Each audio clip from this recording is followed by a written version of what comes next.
আমরা কিভাবে দেখি? চোখ থেকে কি আলো গিয়ে বস্তুর উপর পড়ে, নাকি বস্তু থেকে আলো চোখে আসে? হাজার বছর আগের এক ভুল ধারণা ভেঙে যিনি আমাদের আলো আসল রহস্য শিখিয়েছিলেন, তিনি হলেন Ibn al Haytham, father of modern optics বা আধুনিক আলোক বিজ্ঞানের জনক।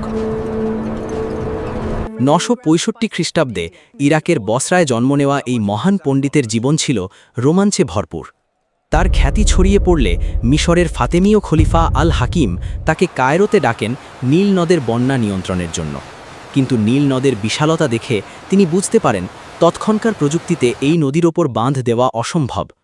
নিষ্ঠুর খলিফার শাস্তির হাত থেকে বাঁচতে আল হাইসাম এক অদ্ভুত পথ বেছে নেন। তিনি পাগলামির ভান করতে শুরু করেন। খলিফা তাকে মৃত্যুদণ্ড না দিয়ে নিজ গৃহে বন্দী করে রাখেন।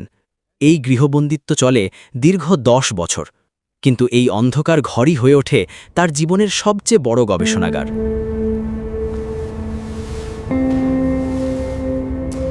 একদিন তিনি খেয়াল করেন জানালার একটি ছোট্ট ছিদ্র দিয়ে আলো এসে বিপরীত দিকের দেওয়ালে বাইরের জগতের একটি উল্টো প্রতিবিম্ব তৈরি করেছে। আবিষ্কার হল বিশ্বের প্রথম ক্যামেরা অবস্টিউরা।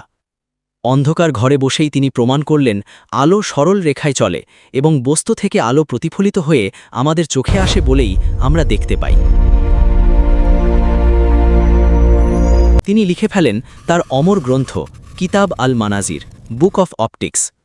শুধু তাই নয়, তিনি প্রমাণ ছাড়া কোনো কিছু বিশ্বাস করতেন না। আধুনিক বিজ্ঞান যে সায়েন্টিফিক মেথড বা পরীক্ষামূলক পদ্ধতির ওপর দাঁড়িয়ে আছে, তার অন্যতম পথিকৃৎ ছিলেন তিনি। 1040 খ্রিস্টাব্দে তার মৃত্যু হলেও তার বই ইউরোপে পৌঁছালে আলোড়ন সৃষ্টি হয়। রজার বেকন থেকে শুরু করে জোহানেস কেপলার সবাই তার গবেষণার উপর ভিত্তি করে কাজ করেছেন। আজ আমাদের হাতের স্মার্টফোন, ক্যামেরা, চশমা, টেলিস্কোপ কিংবা লেজার প্রযুক্তি সবকিছুর মূলেই রয়েছে হাজার বছর আগের সেই অন্ধকার ঘরে ইবনে আল হাইসামের আলোর সাধনা।